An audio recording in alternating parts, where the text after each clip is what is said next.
Saya masih punya utang satu pertemuan ya, yang lalu itu kosong ya.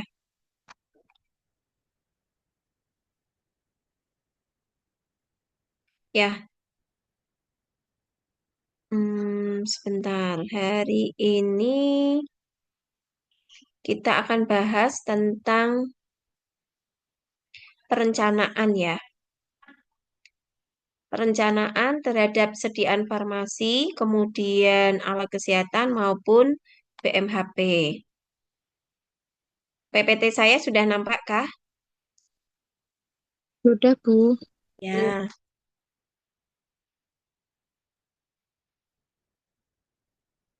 Nah, perencanaan itu merupakan kegiatan untuk menentukan jumlah maupun periode pengadaan sediaan farmasi, alat kesehatan, maupun BMHP. Jadi sekali lagi di sini menentukan jumlah dan periode pengadaan gitu. Jadi artinya kalau misalnya kita akan melakukan pengadaan untuk 1 bulan, maka kita juga harus sebelumnya melakukan perencanaan untuk kebutuhan 1 bulan gitu ya. Jadi apa yang direncanakan itu dieksekusi, dilanjutkan dengan pengadaan. Nah, tentunya itu sesuai dengan hasil kegiatan. Hasil kegiatan dari pemilihan untuk mencapai terpenuhinya kriteria tepat jenis, tepat jumlah, tepat waktu, dan efisien.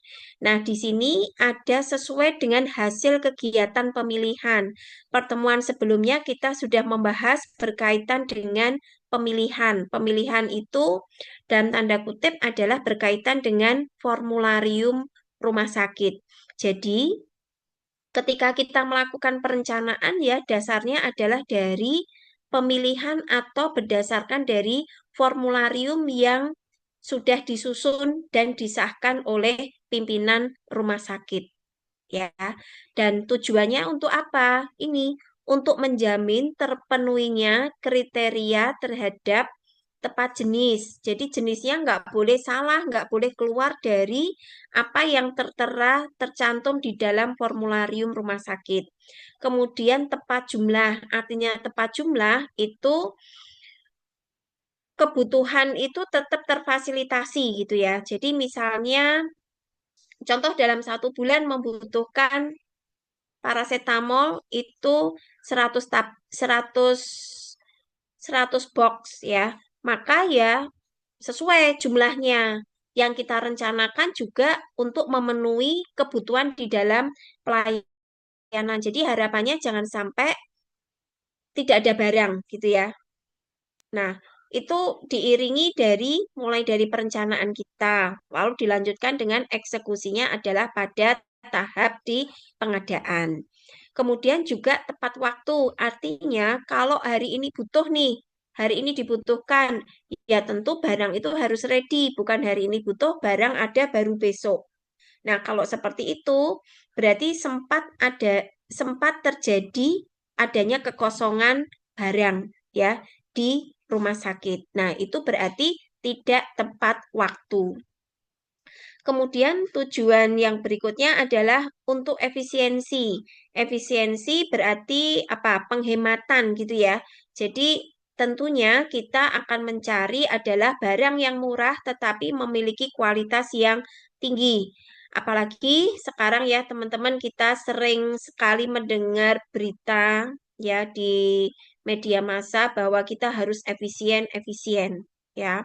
Nah, maka termasuk juga nih di rumah sakit. Di rumah sakit itu mayoritas tentu pasien akan banyak dengan JKN, Jaminan Kesehatan Nasional.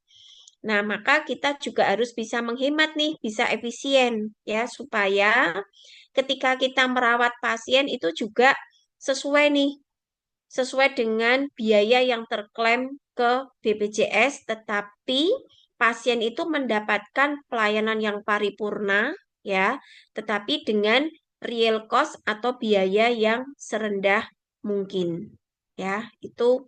Jadi melihat definisi ini, perencanaan atau melakukan perencanaan itu bukan merupakan suatu hal yang mudah, ya. Jadi tentu harus ada perhitungan.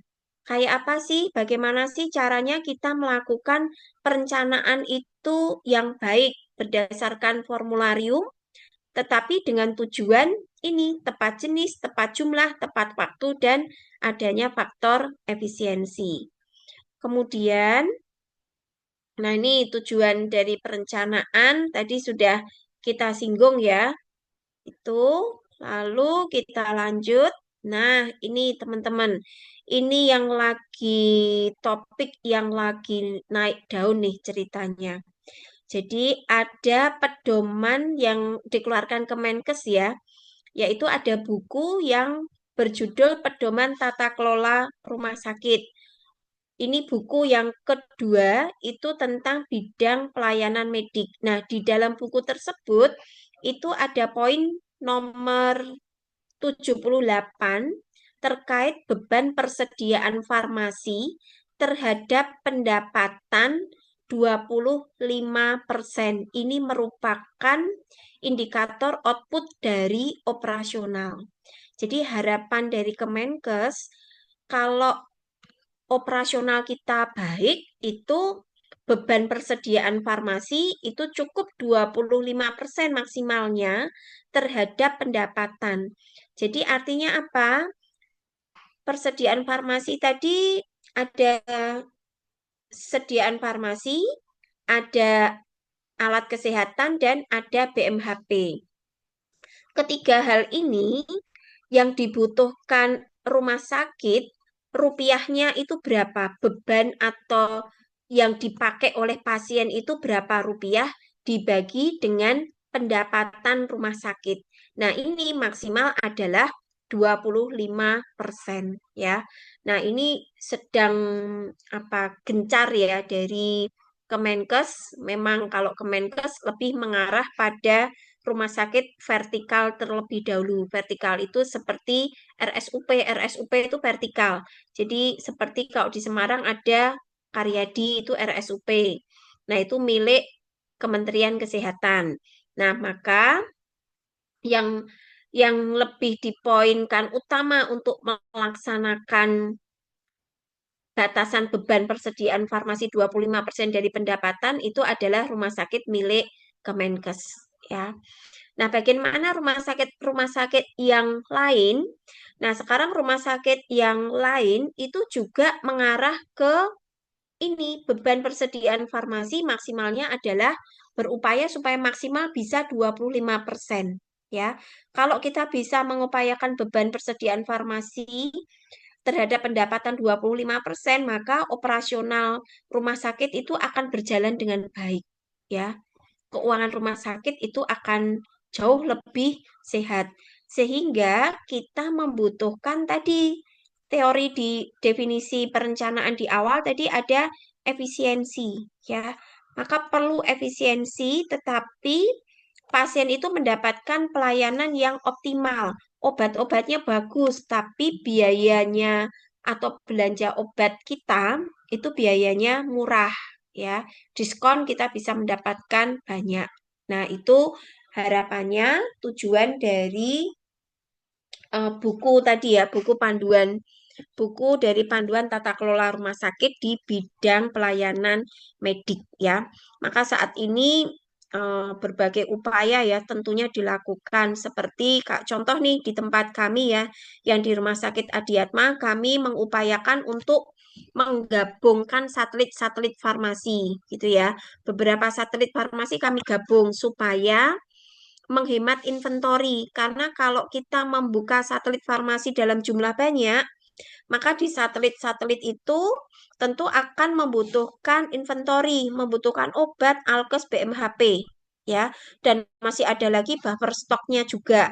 Maka biaya atau beban farmasi akan meningkat, tetapi berbeda ketika itu dirampingkan. Satelit-satelit farmasi beberapa itu digabungkan maka inventory itu jauh akan lebih hemat ya dan memudahkan juga bagi kita sebagai tenaga kefarmasian di rumah sakit untuk melakukan monitoring terhadap persediaan yang kita miliki ya itu. Selanjutnya jenis perencanaan kebutuhan obat. Nah, jenis perencanaan kebutuhan obat ini tentu disusun oleh Faskes ya, fasilitas pelayanan kesehatan, bisa rumah sakit gitu ya. Terutama ini yang bekerja sama dengan BPJS. Yang tidak bekerja sama dengan BPJS pun tetap harus melakukan perencanaan terhadap kebutuhan obat di pelayanan kesehatan. Yang menyusun adalah ya rumah sakit masing-masing karena dia yang lebih tahu ya. Oh, ini suara saya tidak keluarkah? Terdengar, Bu. Keluar Benar Bu. ya. Oke, ya. Terima kasih. Ini berarti yang punyanya Laetitia ya. Mungkin yang bermasalah. Ya, oke, saya lanjutkan. Jenis perencanaan yang berikutnya itu ada rencana kebutuhan obat program. Jadi rumah sakit itu juga memiliki obat program. Program itu merupakan obat hibah yang diberikan dari misalnya dari Dinkes kota atau kabupaten, ya. Dan itu juga diverifikasi oleh Dinkes provinsi. Nah, contohnya apa obat-obat program ini? Nah, bagi teman-teman yang sudah bekerja di fasilitas pelayanan kesehatan tentu tahu ya, seperti obat-obat TB, obat HIV ya. Nah, obat TB pun eh, ada wacana untuk sudah tidak menjadi bagian atau obat hibah lagi. Jadi rumah sakit harus belanja sendiri ya, tidak menjadi obat hibah yang kita setiap bulannya minta ke Dinas Kesehatan Kota ya. Itu kemudian obat hibah yang lain kalau obat program itu ya biasanya hanya obat TB, kemudian ada obat ARV antiretroviral, kemudian juga ada obat untuk hepatitis ya, itu juga antivirus. Nah, itu contoh-contoh obat program ya. Belum lagi obat hibah yang lain itu ada seperti obat malaria ya, itu juga menjadi bagian dari obat hibah.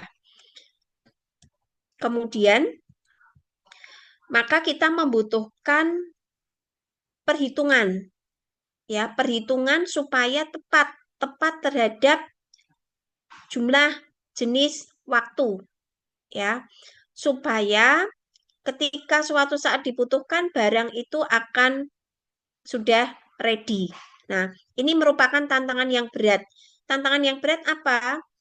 Ada dua, kemungkinan kekosongan barang atau sebaliknya kelebihan barang.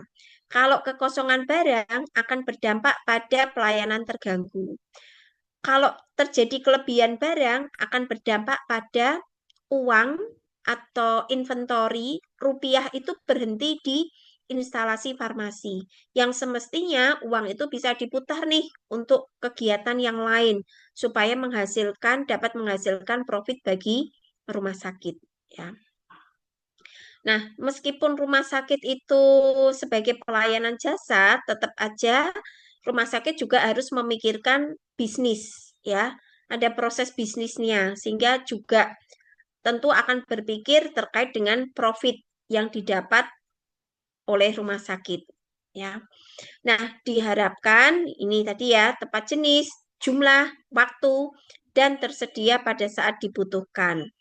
Untuk perhitungan, ada beberapa metode. Metode yang pertama, untuk melakukan perencanaan kebutuhan obat atau sering disebut dengan istilah RKO, ada metode konsumsi, kedua metode morbiditas atau epidemiologi, ketiga kombinasi dari metode 1 dan 2, yang keempat metode proxy consumption ya.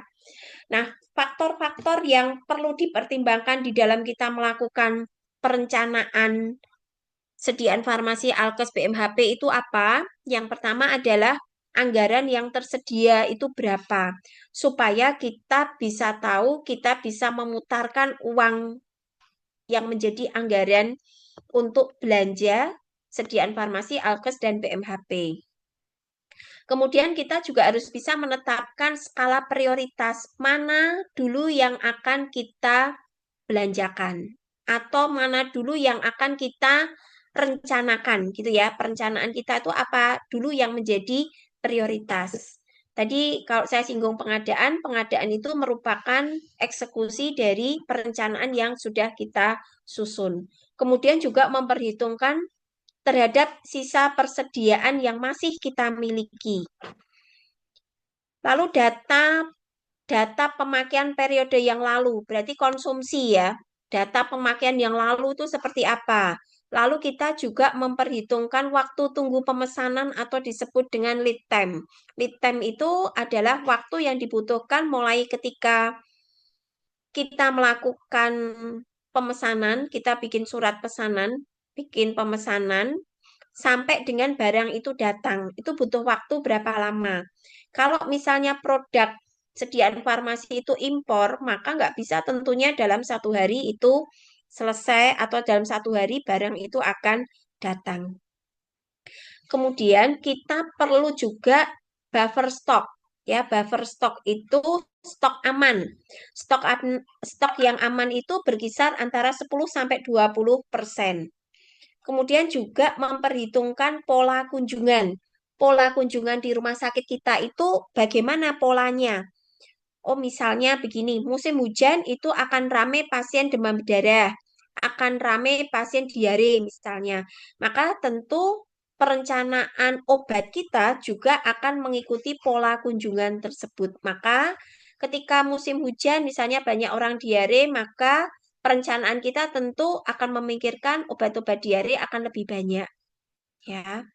Lalu rencana pengembangan rumah sakit, misalnya rumah sakit kita itu sedang mendirikan bangunan 9 lantai untuk rawat inap, ya, dengan beberapa subspesialis atau spesialis, dokter spesialis atau dokter subspesialis yang baru, ya. Misalnya contohnya eh, sebelumnya rumah sakit kita tidak melayani pelayanan jiwa, tetapi karena ada dokter jiwa, kesehatan jiwa, maka tentu perencanaan kita juga akan mengikuti obat-obat untuk kesehatan jiwa yang semestinya harus kita siapkan itu apa. Maka kita perlu komunikasi nih ke dokter kesehatan jiwa, ya, supaya ketika mereka dokter kesehatan jiwa meresepkan, barang kita juga ready, ya, itu.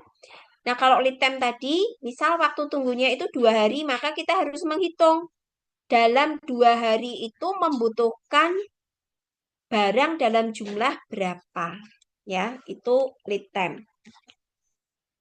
Setiap rumah sakit pemerintah dan swasta yang melaksanakan pengadaan obat, pengadaan ya.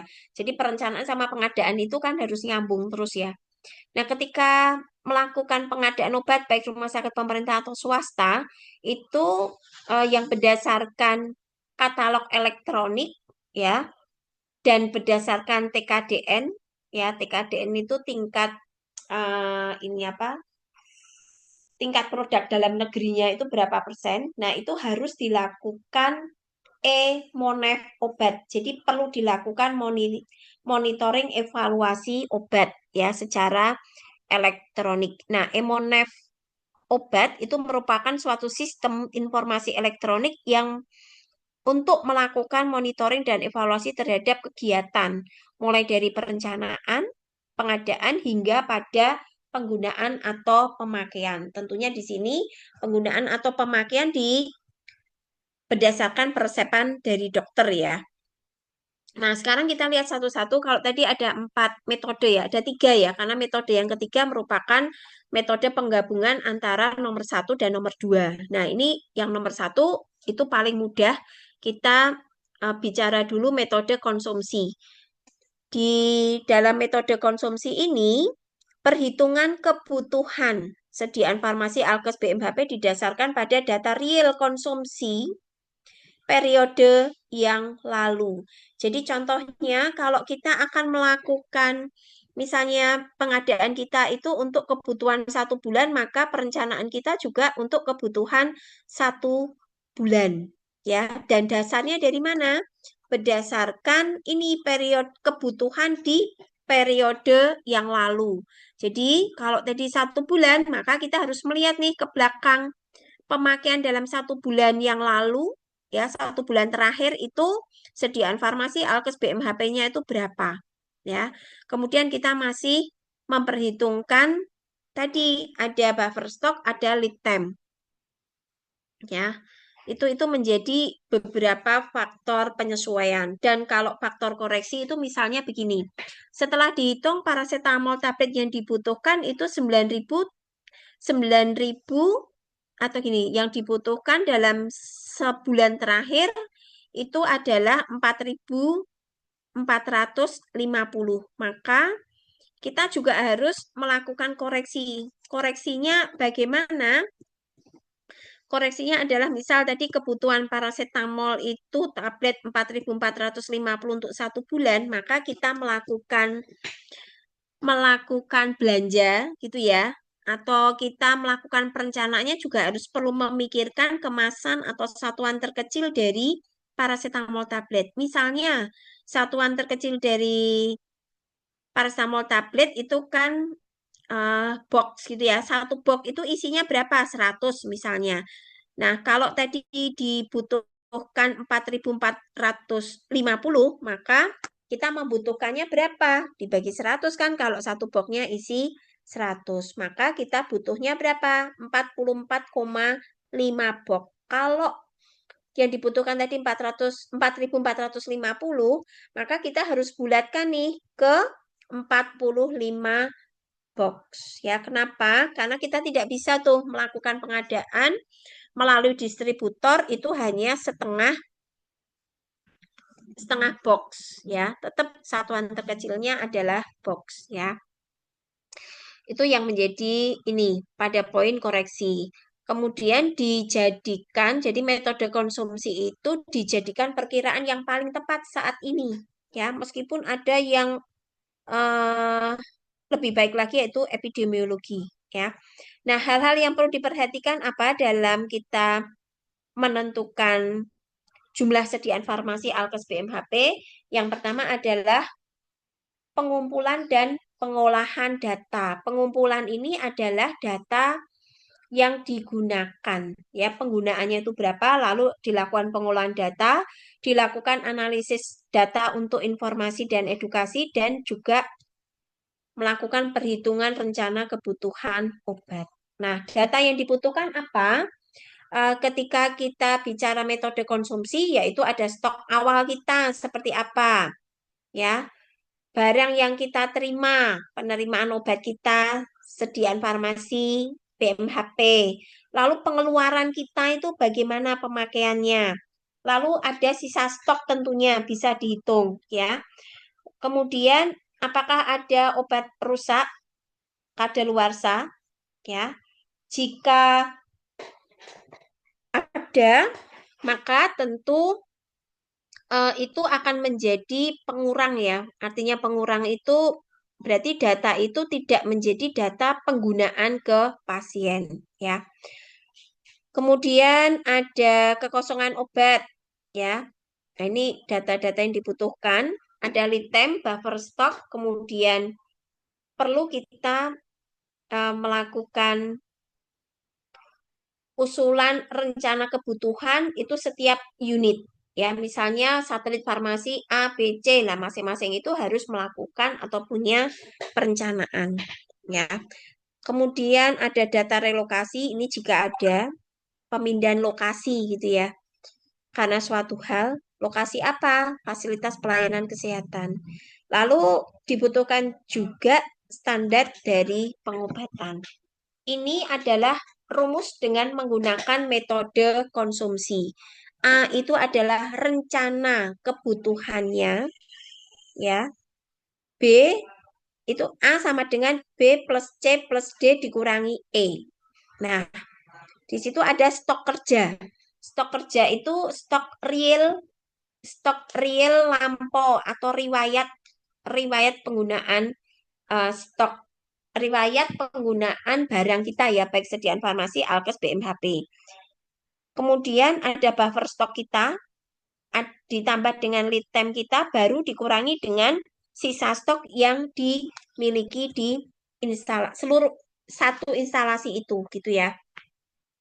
Nah, buffer stock bagaimana cara menghitungnya adalah lead time dibagi jumlah hari per bulan dikalikan dengan CA. CA itu adalah kebutuhan rata-rata per bulan. Nah, inilah yang menjadi rumus dari buffer stock ya.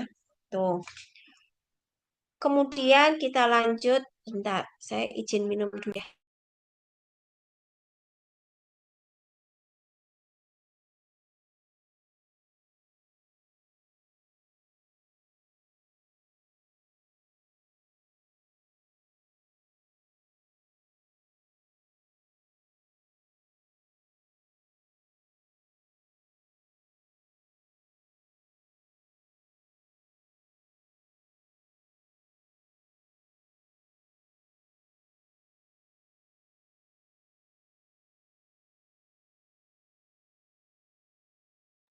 Ya, mari kita lanjutkan teman-teman.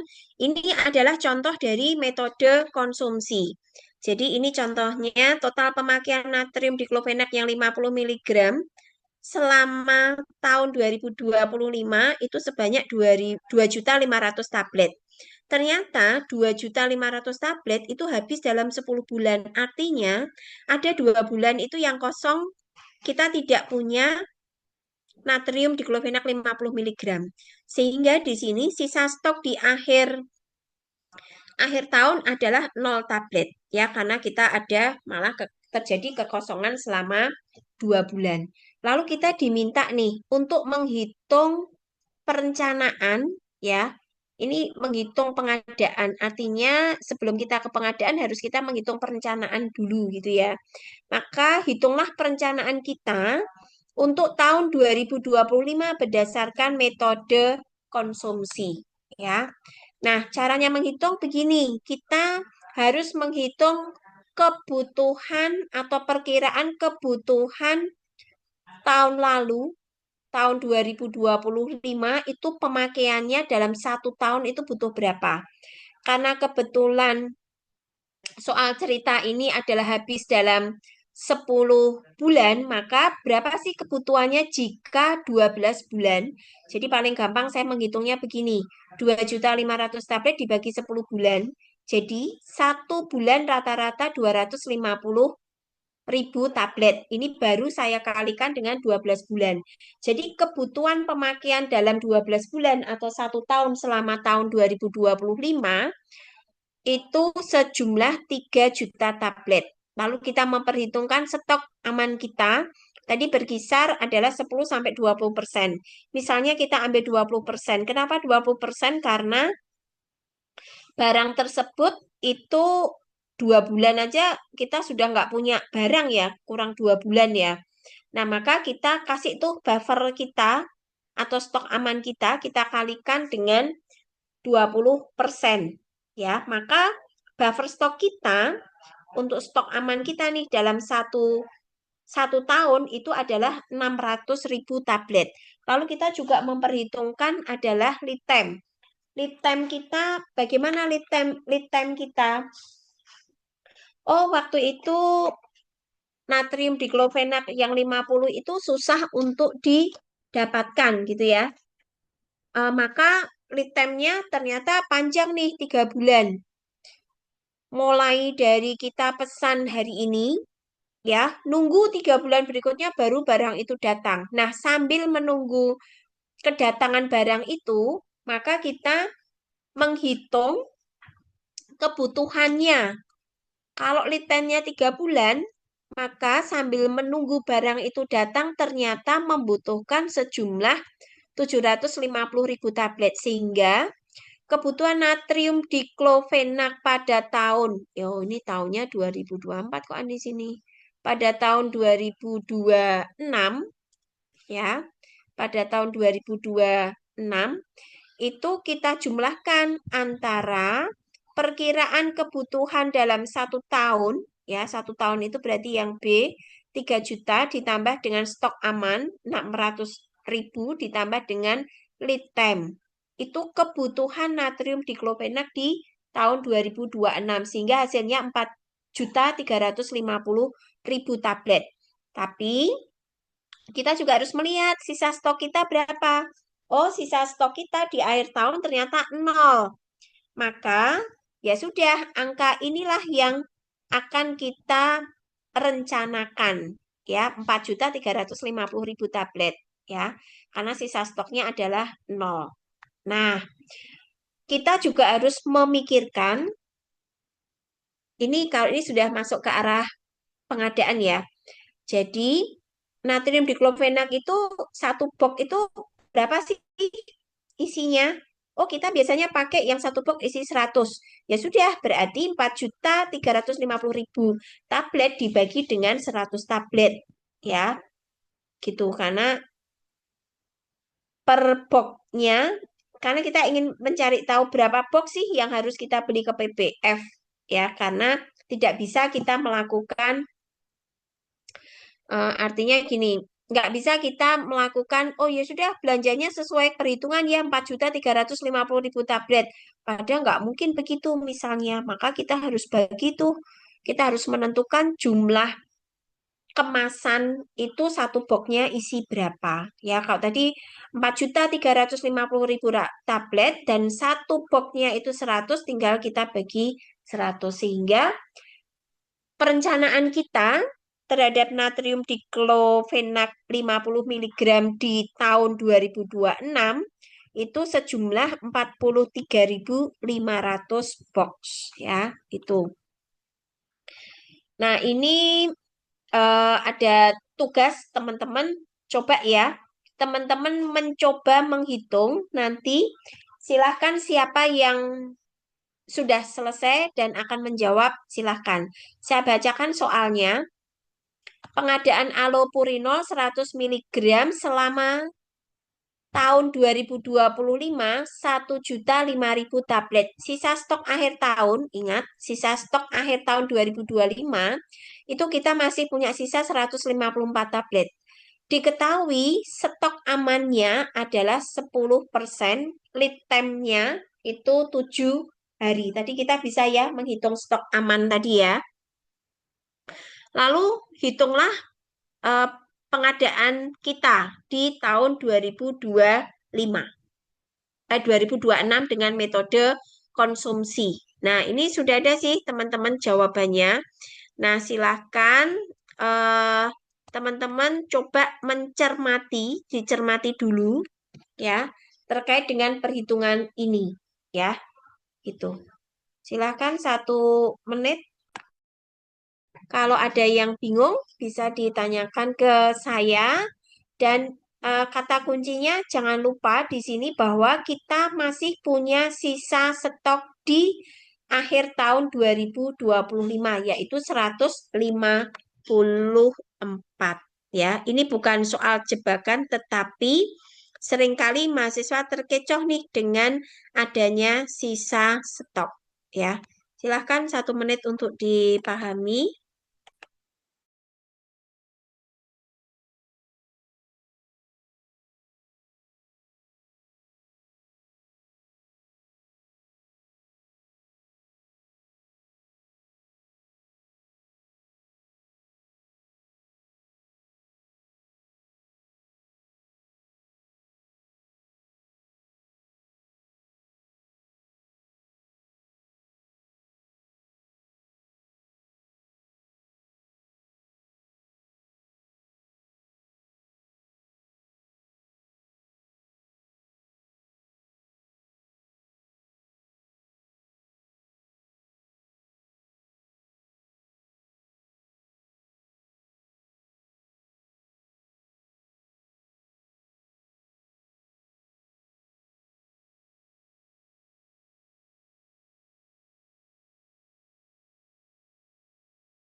Bagaimana teman-teman? Apakah bingung?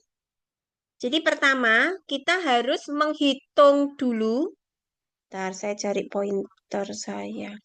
Nah, pertama kita harus menghitung dulu kebutuhan real nih. Di tahun 2025 itu berapa? Di tahun 2025, kita menghabiskan nih ya, pengadaan kita itu kan sejumlah 1.005.000 tablet. Maka untuk menghitung kebutuhan pemakaian di tahun 2025 itu kita kurangi dengan sisa stok. Misalnya ketemu hasilnya A tablet. Untuk menghitung stok aman kita untuk di tahun 2026, misalnya kalau di sini diketahuinya adalah stok amannya 10%, maka A tablet dikalikan 10%, hasilnya misalnya B tablet. Lead time-nya adalah 7 hari. Maka dalam 7 hari itu membutuhkan berapa tablet allopurinol yang 100 mg. Caranya menghitung adalah kita hitung dulu kebutuhan per bulannya. Kalau 1 tahun tadi A tablet dikali 12 bulan, ya berarti menjadi hasil 1 bulan dibagi dengan 4 minggu.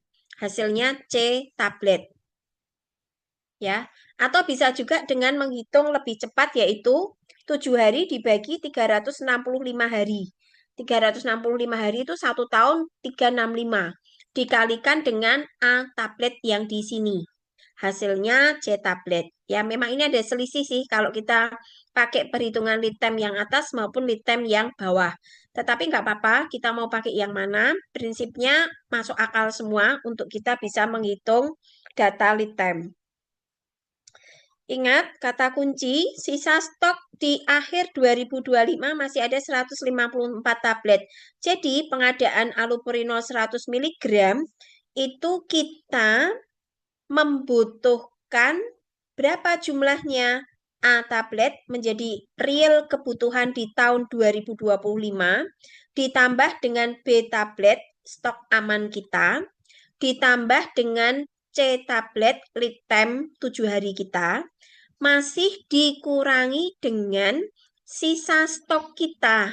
Ya, karena kita masih punya nih barang di tahun 2026 154 tablet ya. Hasilnya D tablet. Baru hasil D tablet ini kita konversikan. Kita akan belanjanya berapa box ya. Maka kita harus tahu isi dari 1 box itu berapa tablet ya. Berikutnya adalah ISDN, nanti bisa dicoba untuk menghitung ya. Nanti dicoba untuk menghitung, nanti saya beri soalnya ya, yang isosorbid dinitrat.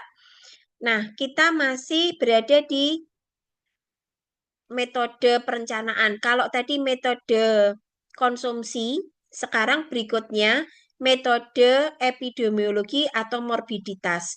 Pada metode ini kita melihat pola penyakit ya. Jadi berdasarkan pola penyakit yang mana pengobatannya mengacu pada standar pengobatan. Tentu metode ini adalah paling rumit dan membutuhkan waktu yang lama, tapi metode ini adalah metode yang terbaik ya. Metode terbaik untuk melakukan perencanaan ya, untuk dilanjutkan ke pengadaan atau untuk perkiraan anggaran untuk sistem suplai Fasiankes khusus atau untuk program baru yang belum ada riwayat penggunaan obat sebelumnya. Jadi contohnya nih, kalau implementasi di tempat kami ya, metode epidemiologi ini bisa kita gunakan untuk kemoterapi, perencanaan obat-obat kemoterapi. Nah, di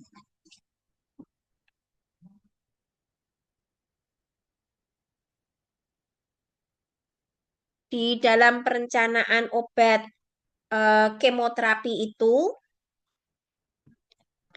kita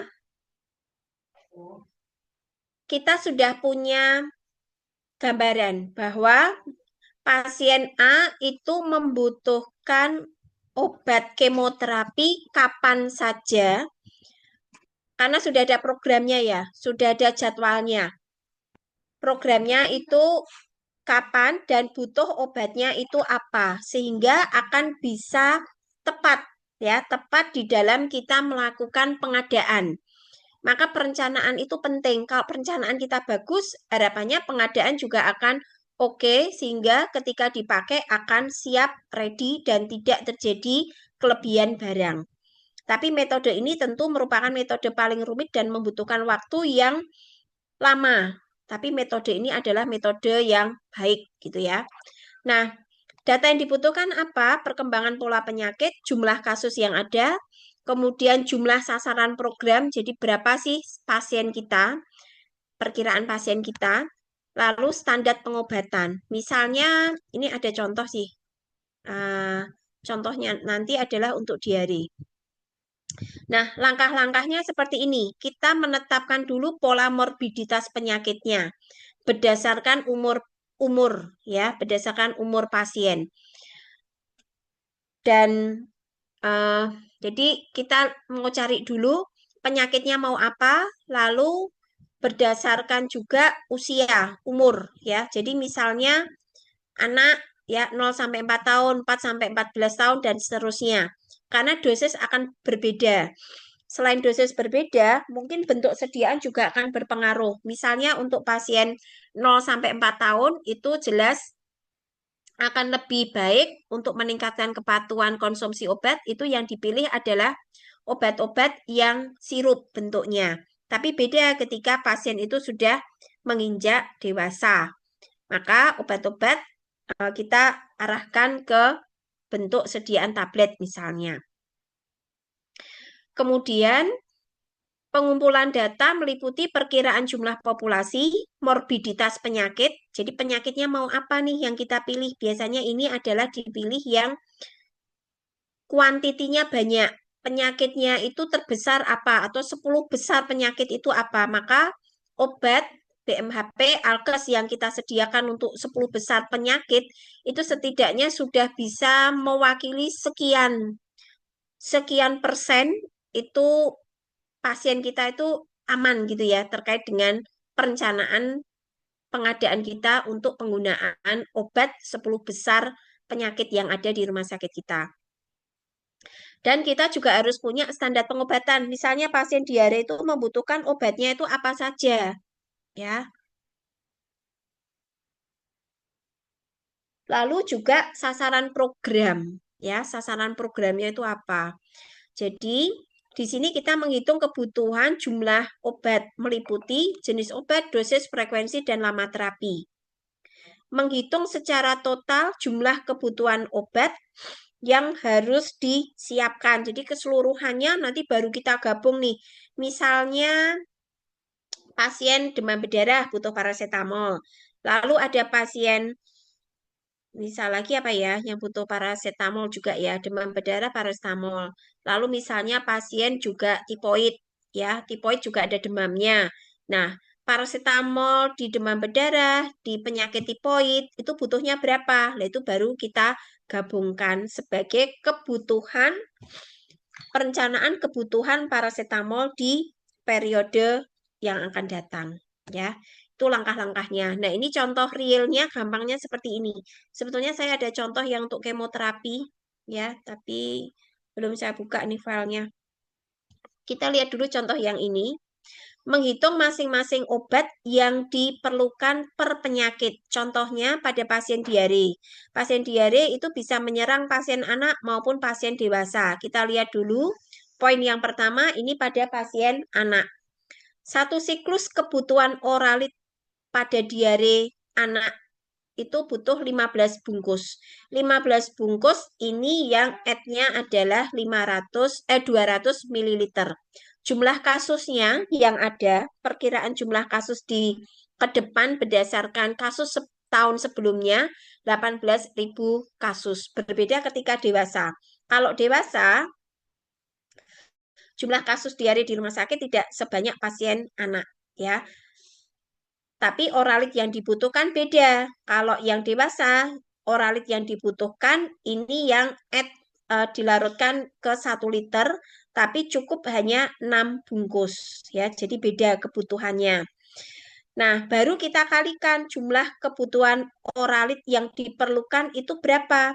Jumlah kasus dikalikan dengan per kasusnya itu butuh berapa. 18.000 kasus dikalikan dengan 15 bungkus yang at 200 ml. Sehingga dalam 1 tahun butuh oralit yang at 200 ml sejumlah 270.000 bungkus. Tapi kalau pada dewasa dengan jumlah kasus yang 10.800 dikalikan dengan 6 bungkus oralit yang at 1 liter itu membutuhkan 64.800 bungkus. Ini diare. Baru 1 item obat yaitu oralit. Apakah ada obat yang lain ketika diare? Oh ada, mungkin dari clinical pathway atau panduan pengobatannya ada misalnya penggunaan H2 blocker atau contohnya ranitidin. Nah, butuh berapa ranitidin? Pada kasus anak, pada kasus dewasa, nah itu dihitung ya. Itu. Jadi tentunya acuan perhitungan ini dari mana? Dari panduan pengobatan atau kalau rumah sakit itu ada PPK, panduan praktek klinik atau menggunakan clinical pathway ya. Jadi sudah ada standar mana yang akan digunakan standar oleh rumah sakit. Nah, pada metode morbiditas ini tentu tetap aja kita akan memperhitungkan lead time, stok aman atau buffer stok, dan juga akan memperhitungkan perkiraan peningkatan kunjungan. Misalnya rumah sakit membangun gedung rawat inap lagi karena selama ini penuh banyak pasien yang tidak tertampung di rumah sakit kita. Nah, itu menjadi perkiraan peningkatan kunjungan pasien. Ya, maka persediaan obat kita juga harus kita tingkatkan. Yang berikutnya merupakan penggabungan dari kedua metode tadi. Kalau penggabungan kedua metode tadi tentu akan sangat sempurna gitu ya. Satu sisi tidak hanya melihat dari sisi epidemiologi tetapi juga mempertimbangkan penggunaan data konsumsi. Lalu yang keempat itu metode proxy consumption ya. Nah, pada metode ini merupakan juga penggabungan metode morbiditas dan konsumsi, tetapi ini juga digunakan untuk melakukan perencanaan terhadap pengadaan untuk rumah sakit baru. Kalau rumah sakit baru itu kan tidak memiliki data konsumsi di tahun sebelumnya. Maka kita juga bisa nih lihat lihat uh, rumah sakit lain atau melihat pola data statistik yang ada dari Dinas Kesehatan. Nah, caranya menghitung bagaimana? Seperti ini, CA ditambah CE. CA itu pemakaian rata-rata per bulan ditambah dengan perhitungan kebutuhan 1 bulan berdasarkan standar pengobatan atau PPK atau clinical pathway tadi. Lalu dikalikan dengan lama kebutuhan. Lama kebutuhan itu berapa bulan atau berapa tahun gitu ya. Dikalikan dengan buffer stok kita dan dikurangi dengan sisa stok yang kita miliki ya. Atau kalau rumah sakit betul-betul baru, maka sisa stok nggak ada, ya sudah ya. Atau data ini pun bisa kita melihat mencari tadi ya dari data statistik atau melihat dari rumah sakit sekitar. Nah, berikutnya teman-teman kita melihat kalau faktor yang dipertimbangkan dengan metode proxy consumption ini sama ya. Jadi kita juga perlu melihat terkait dengan kejadian penyakit, konsumsi obat, penyakit musimnya. Misal kalau di Kalimantan, malaria ada, maka kita harus siapkan obat malaria ya, gitu. Nah, teman-teman, berikutnya adalah kita masuk pada melihat kelebihan dan kekurangan dari metode perencanaan tadi. Nah, metode konsumsi tentu itu paling gampang untuk dilakukan dan kita biasanya menggunakannya adalah Excel, ya. Jauh lebih mudah, lebih cepat gitu ya. Tetapi tentu keakuratannya berbeda, lebih kecil keakuratannya dibandingkan dengan menggunakan metode epidemiologi. Ya, jadi ini kelebihan kekurangannya.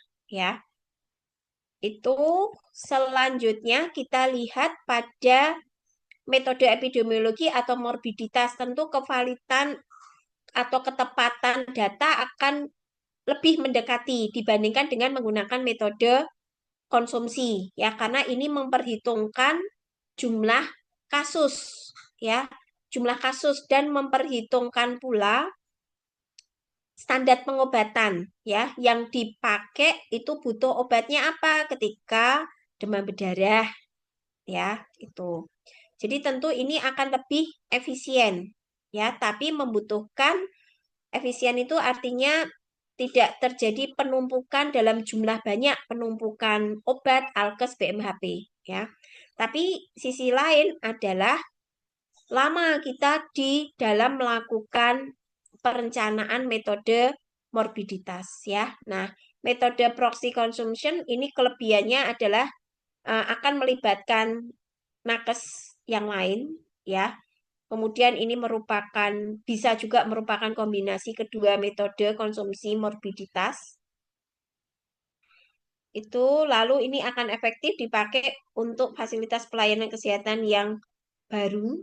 Kekurangannya apa? Belum ada template kertas kerja ya yang standar digunakan seragam untuk seluruh rumah sakit dengan menggunakan metode proxy consumption. Jadi akhirnya apa? Selera cara menghitungnya itu kan menjadi berbeda-beda gitu ya. Harapannya sih tujuannya adalah ketika kita melakukan perencanaan ya tadi efisiensi, ketepatan jumlah, jenis, waktu ya. Itu poin-poinnya itu ya. Maka sekali lagi di dalam perencanaan itu tidak mudah ya. Banyak tantangan. Tantangannya ada dua tadi ya, kelebihan dan kekurangan stok ya. Sampai di sini apakah ada pertanyaan dari teman-teman? Halo? Kalau ada Belum. silakan ditanyakan. Belum ada? Kalau belum ada, ini tadi kita masih bahas pada perencanaan ya. Nanti pertemuan berikutnya kita masih sedikit membahas perencanaan sebelum kita masuk pada materi pengadaan dan penerimaan ya. Yang belum kita bahas di perencanaan itu adalah evaluasi. Evaluasi terhadap data yang sudah kita dapatkan tadi dengan menggunakan beberapa metode tadi kan keluar tuh datanya isosulfidinitrat tahun 2026 maka kita membutuhkan barang itu berapa allopurinol 100 mg butuh berapa. Nah, angka-angka yang sudah kita dapatkan itu perlu kita evaluasi supaya akan makin tepat ya gitu. Kalau tidak ada pertanyaan, saya akhiri untuk teori FRS sampai di sini. Sampai jumpa di minggu depan. Kemudian selanjutnya kita lanjut ya untuk praktek FRS secara online. Jadi saya persilahkan untuk yang kelas reguler bisa meninggalkan ruang Zoom ini ya. Terima kasih. Kita break dulu berapa menit nih? 2 menit. Kita mulai pukul 18 gitu ya.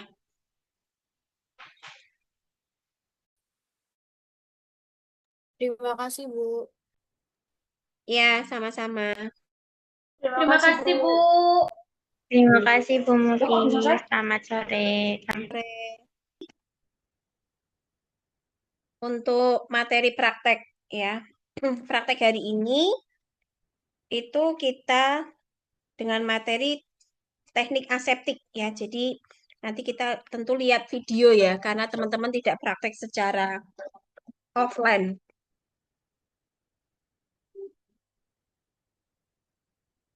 Saya share screen dulu.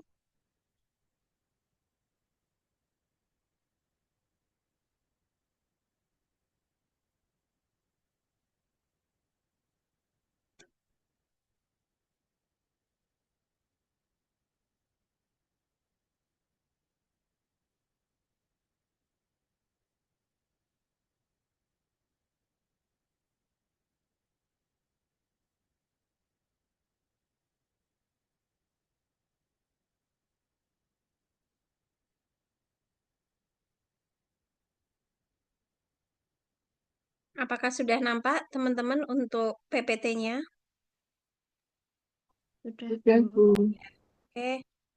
Nah, di teknik aseptik ini sebetulnya kuliahnya itu kalau praktek itu kan tidak bisa banyak ya kalau online ya. Tapi nanti saya kirim untuk videonya ya supaya nanti teman-teman bisa terus bisa melihat ya, mengulangi kembali begitu. Nah, di teknik aseptik tentu kita masih ingat ya, kenapa sih perlu dilakukan teknik aseptik ya di dalam kita melakukan dispensing sediaan steril. Jadi poin inilah yang tentunya penting ya. Teknik aseptik itu kan ini upaya untuk mencegah masuknya suatu mikroorganisme itu ke dalam tubuh pasien. Nah, masuknya mikroorganisme ke dalam tubuh pasien itu melalui apa? Melalui sediaan injeksi, ya, melalui sediaan injeksi yang kita siapkan atau yang kita dispensing. Nah, maka upaya yang kita lakukan apa? Ada beberapa upaya. Salah satunya adalah bagaimana teknik kita memegang spet supaya tidak beresiko menjadi sumber kontaminan, ya. Dan masih banyak lagi yang lain. Dan tentunya pada teknik aseptik ini jelas kita harus membunuh ya, membunuh mikroorganisme yang ada dari permukaan sediaan obat, dari permukaan BMHP yang kita pakai untuk proses dispensing sediaan steril, kemudian juga membunuh mikroorganisme dari meja kerja kita, ya, meja kerja kita, kemudian juga tangan kita, ya. Jadi baik itu pada benda mati ataupun benda hidup. Karena kalau kita tidak membunuh mikroorganisme di tangan kita, tentu nanti akan menjadi sumber kontaminan masuk ke sediaan steril, ya. Nah, caranya bagaimana? Salah satunya selain teknik-teknik tadi ya, cara pegang sepet, ampul, vial gitu ya, cara kita memasukkan atau mengambil cairan, salah satunya adalah dengan melakukan desinfeksi. Tadi untuk membunuh mikroorganisme yang terdapat pada permukaan benda hidup maupun benda mati, ya.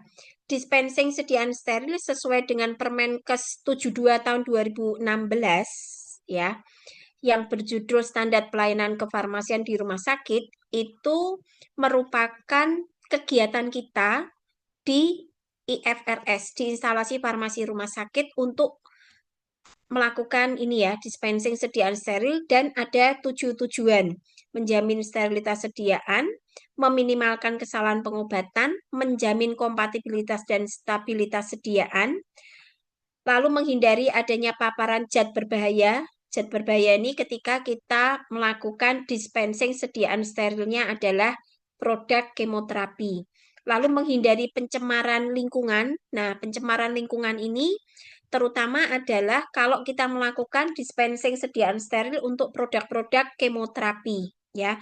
Produk kemoterapi atau sitostatika itu masuk dalam kategori B3 bahan berbahaya dan beracun, sehingga kalau kita tidak melakukan dengan teknik aseptik, maka lingkungan sekitar kita bisa tercemar. Nah, kalau tercemar, karena tadi kemoterapi merupakan bagian dari B3, maka apa kemungkinan-kemungkinan yang terjadi dari kemoterapi tadi yang menyebabkan pencemaran lingkungan, maka bisa menyebabkan kanker, ya, cancer, bisa menyebabkan teratogenik, ya, bisa menyebabkan misalnya terjadi mutagenik, ya. Maka kita harus lakukan sedemikian rupa sesuai dengan SPO atau standar yang ada ketika kita melakukan dispensing sediaan steril, baik itu yang sediaan kemoterapi atau sitostatika maupun yang bukan sitostatika. Dan tentunya tujuan keenam adalah menghindari beban kerja, meringankan beban kerja dari perawat, karena itu merupakan bagian dari tupoksi tugas kita di IFRS.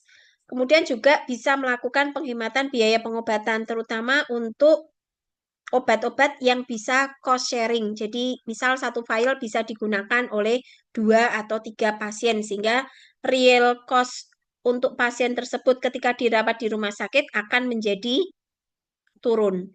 Nah, tadi saya singgung untuk membunuh mikroorganisme itu dengan menggunakan atau melakukan desinfeksi. Desinfeksinya adalah dengan menggunakan alkohol 70%. Ya. Nah, penyimpanan alkohol 70% ini juga harus benar, ya.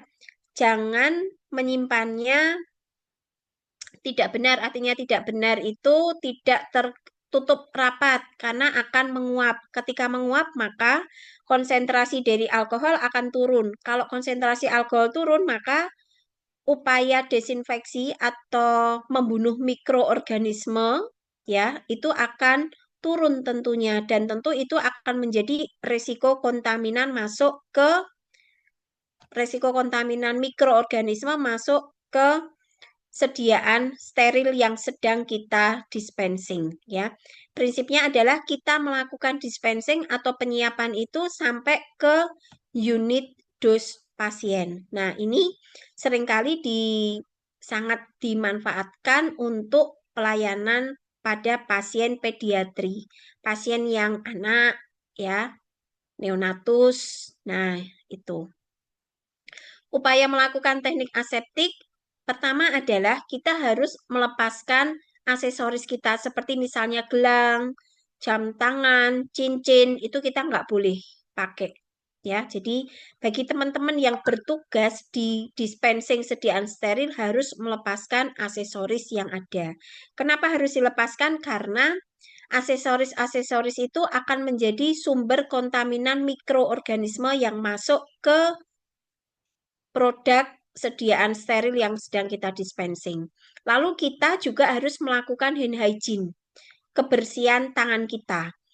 Kebersihan tangan kita, ingat ya, yang lalu ada 2, bahwa kita ketika dispensing sediaan steril, sebelum melakukan dispensing sediaan steril atau setelah, yang disarankan adalah dengan melakukan hand wash, bukan hand rub. Ya, hand wash itu berarti menggunakan sabun dan air mengalir. Kalau hand rub itu menggunakan alkohol, ya, alkohol 70%. Nah, yang disarankan tadi adalah menggunakan hand wash. Kemudian kita juga harus menswab meja kerja kita dengan menggunakan alkohol 70%. Jadi untuk membunuh mikroorganisme yang ada di meja kerja kita, ya. Nah, kita melakukan dispensing sediaan steril ada di mana? Menggunakan biological safety cabinet, ya. Yang lalu sudah saya singgung ya itu ya. Kemudian perlu kita ketahui bahwa ada bagian-bagian kritis nih dari kemasan primer obat maupun BMHP, ya.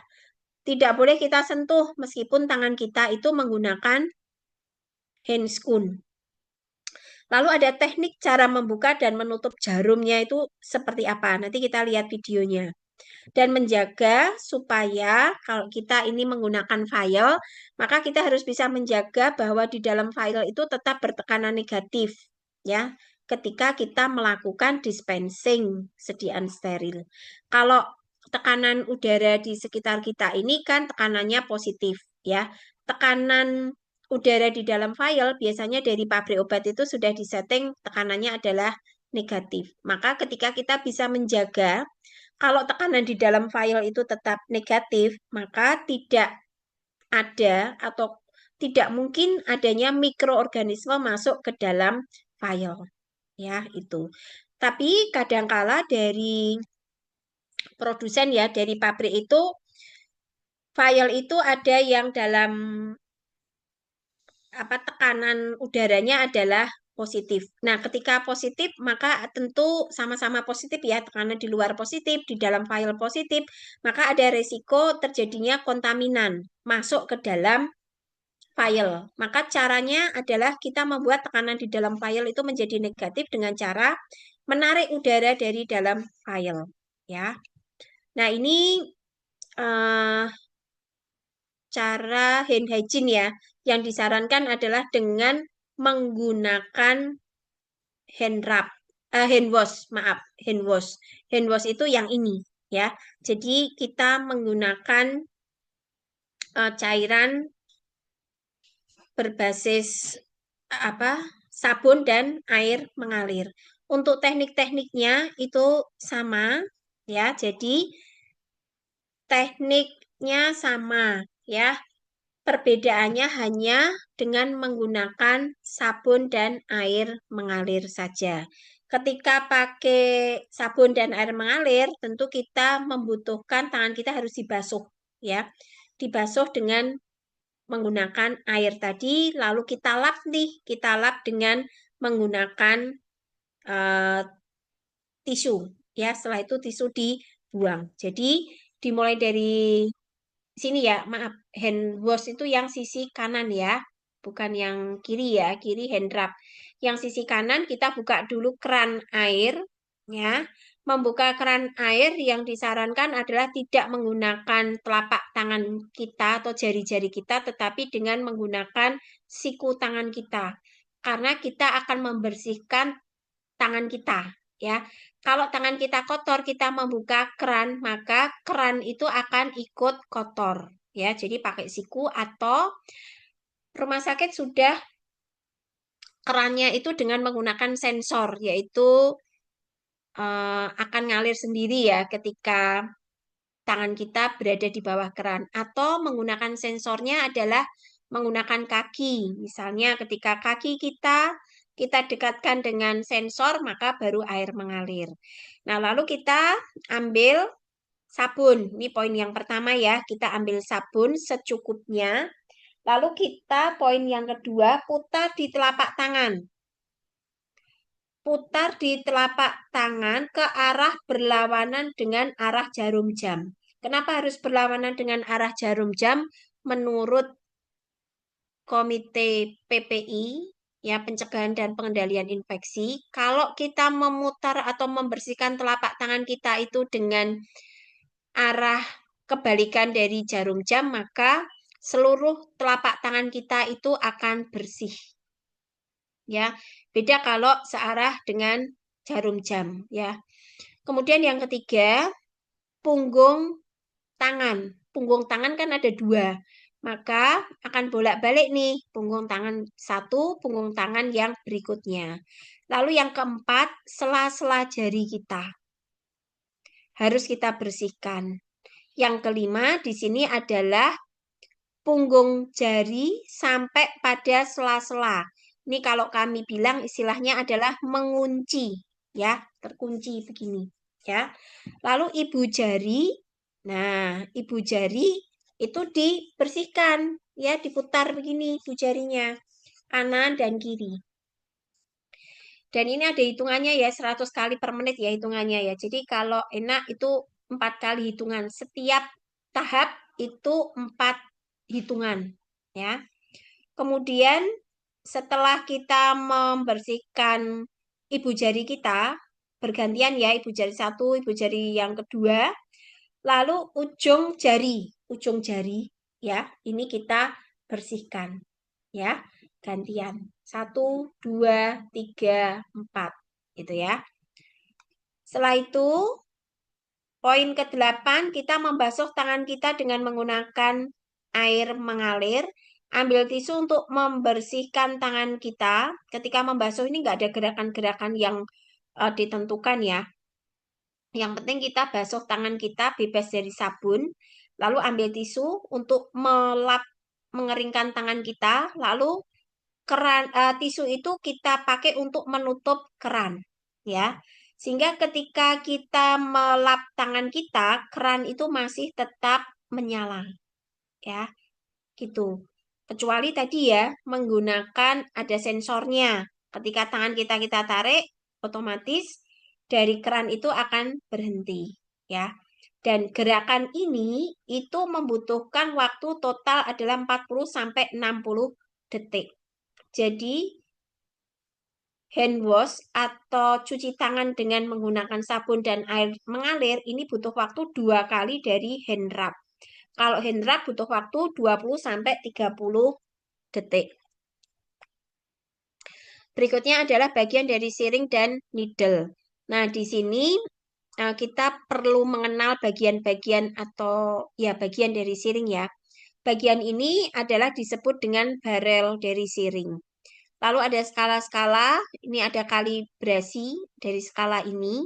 Kemudian siring itu di bagian ini disebutnya adalah lower lock ya. Meskipun kadangkala ada siring atau spek yang tidak ada kuncinya begini. Tetapi bagian inilah itu menjadi bagian atau titik kritis ya. Titik kritis atau bagian kritis tidak boleh dipegang ya.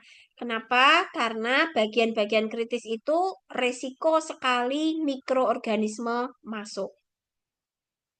Lalu bagian ini adalah bagian plunger. Ya, itu plunger. Nah, plunger itu juga tidak boleh kita sentuh dengan tangan kita. Meskipun kita menggunakan handscoon. Lalu seluruh bagian dari jarum itu merupakan bagian kritis, jadi tidak boleh disentuh. Maka ketika kita membuka siring, tidak boleh dengan menggunakan satu tangan. Ya, karena kalau satu tangan kita buka begini, otomatis pada bagian lower lock-nya ini akan tersentuh oleh tangan kita. Ketika kita menggunakan siring, kita perlu mengetahui volume atau kalibrasinya itu seberapa kalau kita butuh 5 ml gitu ya. Atau kalau ini berarti berapa ini? Berapa sih kalian? 3, 6, 7, 8, 9. Kalau ini ya 0,9. Jadi yang kita pakai adalah acuannya bagian top ring, bukan bottom ringnya, ataupun juga bukan puncak dari karetnya ini. Tentunya ketika kita mengambil cairan, tidak boleh ada udara yang masuk di dalam siring, ya, di dalam barel dari siring. Bagian dari ampul itu bagian kritisnya adalah di bagian leher, ya, di sini. Ini nggak boleh kita sentuh dengan tangan kalau leher ampul sudah kita patahkan. Kemudian ini adalah bagian kepala ampul. Lalu yang bawah ini adalah badan dari ampul. Nah, sekali lagi, seluruh permukaan dari ampul itu harus kita swab dengan menggunakan alkohol 70%. Supaya mikroorganisme yang terdapat pada permukaan luar dari ampul itu dapat terbunuh dengan alkohol 70%. Lalu bagaimana dengan siring? Apakah juga akan kita swab, kita lap dengan alkohol 70%? Iya, tapi bungkusnya primer dari siring tersebut yang kita swab dengan alkohol. Jadi bukan siringnya ini langsung kita swab dengan alkohol, tidak. Karena siringnya itu sudah steril. Jadi teknik aseptik itu berbeda dengan teknik steril ya. Kalau teknik steril kan kita menyeterilkan, ya, membunuh mikroorganisme dengan cara menyeterilkan. Tapi beda dengan teknik aseptik, ya. Teknik aseptik memang tadi membunuh mikroorganisme di permukaan-permukaan tadi ya, baik obat, kemasan primer obat maupun kemasan dari primer BMHP. Nah,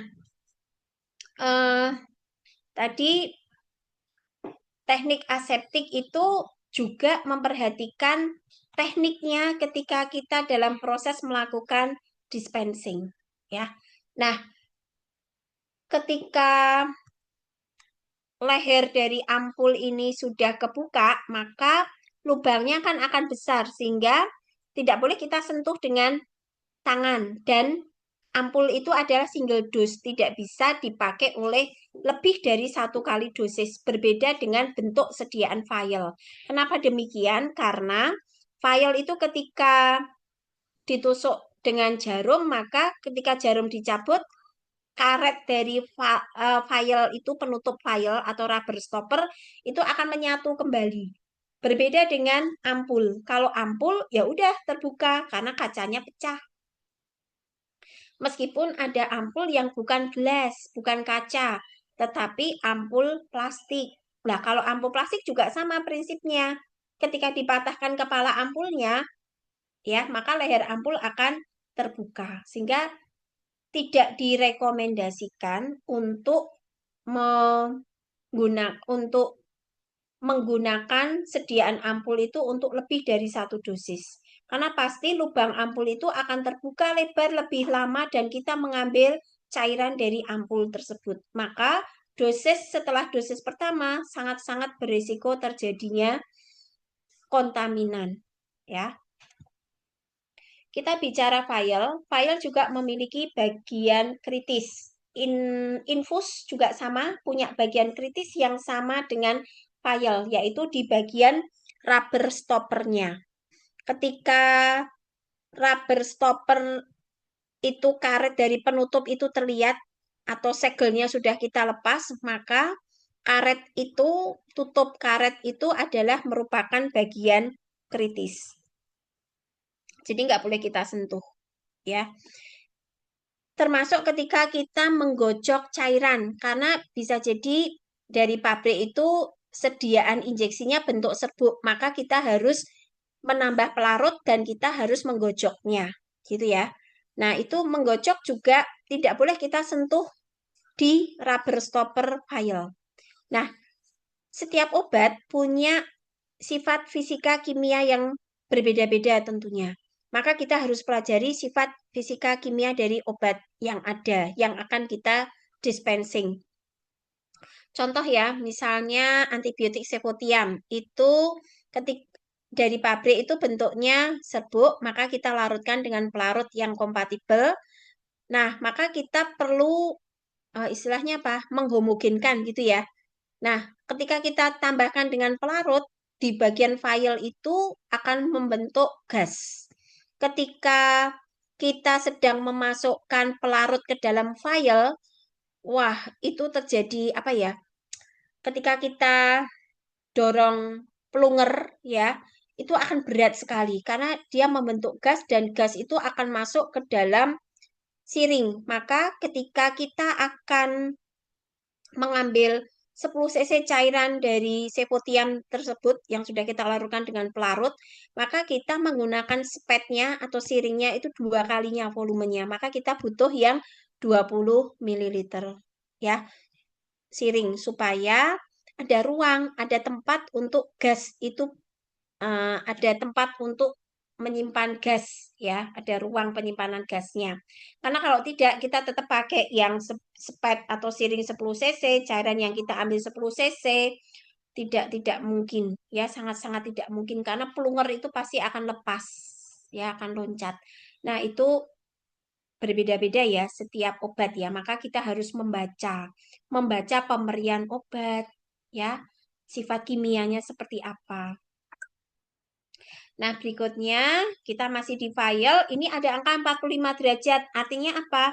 Ketika posisi menusukkan lubang jarum atau needle bevel menghadap ke atas, kemiringannya 45 derajat. Setelah miring 45 derajat, jangan ditegakkan. Tetap biar miring 45 derajat. Karena kalau kita tegakkan, maka ya kalau jarum kita tegakkan, maka di sini karetnya akan ikut besar, kecuali jarum ditegakkan, tapi filenya ikut dimiringkan. Jadi tetap apa? Tetap terjaga lubang dari karet tidak besar. Nah, kenapa sih bevel needle-nya ini menghadap ke atas? Karena supaya karet penutup itu tidak masuk ke dalam jarum, ya. Sehingga kalau masuk ke dalam jarum tentu akan susah ya untuk narik cairannya. Nah, selanjutnya teman-teman sebelum kita masuk pada video, karena tadi kita sudah membahas yang di file, kita sekarang lihat ilustrasi dari file. Warna merah yang gambar file pertama ini adalah serbuknya. Kemudian di bagian siring, ini ilustrasinya itu jarumnya nusuk tegak lurus ya, tapi dalam praktek adalah jarum miring, bevel needle-nya menghadap ke atas, miringnya adalah 45 derajat. Nah, cairan putih yang ada di siring ini merupakan pelarutnya. Cara memasukkannya seperti apa? Kita dorong plunger itu pelan, jangan kita masukkan lalu semua. Oh, ini ada mata kuliah distribusi. Oke, ya siap. Ya, nanti hmm, ini online juga ya. Oke, ya saya memakan waktu banyak ini. Nanti saya kirimkan untuk teknis cara file itu kita tambah pelarut dan juga mengambil larutan ya dari dalam file ya. Nanti ada video untuk teknik aseptiknya. Nanti akan saya kirimkan dan pada praktek hari ini tidak ada eh, laporan. Baru minggu depan itu baru ada laporan kita masuk pada praktek dispensing sediaan ranitidin. Begitu. Terima kasih untuk praktek hari ini ya. Selamat malam dan selamat melanjutkan kuliah berikutnya. Terima kasih. Terima kasih. Terima kasih Bu, selamat malam. Izin live ya.